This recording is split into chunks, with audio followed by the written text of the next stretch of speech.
ಈಗಿನ ಹೆಣ್ಮಕ್ಳು ಏನ್ ಮಾಡ್ತಾರೆ ಅಂದ್ರೆ ಮಾಂಗಲ್ಯವನ್ನ ಹೊರಗಡೆ ಹಾಕಿರ್ತಾರೆ. ಅಂದ್ರೆ ದೊಡ್ಡದಾಗಿ ಚೈನ್ ಮಾಡಿಸಿದೀವಿ ಅಂತ ಹೇಳಿ. ಅಂದ್ರೆ ಮಂಗಳಸೂತ್ರ ಅಂದ್ರೆ ಬಹಳ ವಿಶೇಷವಾಗಿರುವಂತದ್ದು. ಆ ಮಂಗಳಸೂತ್ರಕ್ಕೆ ಪರಿಪೂರ್ಣವಾದಂತಹ ಬೆಲೆ ಕುಂಕುಮ ಇರೋರ್ಗೂ ಅವ್ರಿಗೆ ಗೊತ್ತಾಗಲ್ಲ.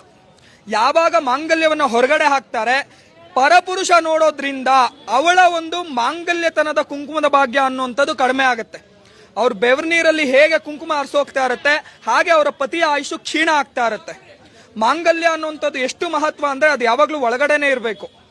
ಕೆಲವರು ಈಗಿನ ಹೆಣ್ಮಕ್ಳು ಆಚೆ ಹಾಕೊಂಡು ಓಡಾಡೋದು ಇದನ್ನೆಲ್ಲ ಮಾಡ್ತಾರೆ. ಇದು ಖಂಡಿತವಾಗ್ಲೂ ನಿಷಿದ್ಧ. ಶಾಸ್ತ್ರನೂ ಅದೇ ಹೇಳುತ್ತೆ. ಹಾಗೆ ಮಾಂಗಲ್ಯ ಅನ್ನುವಂಥದ್ದು ಮಹೋನ್ನತವಾಗಿರುವಂಥದ್ದು. ಇಂಥ ಮಾಂಗಲ್ಯ ದೋಷಗಳನ್ನ ಪರಿಹಾರ ಮಾಡತಕ್ಕಂಥದ್ದು ಇಲ್ಲಿ ನಡೆಯುವಂಥದ್ದಾಗತ್ತೆ.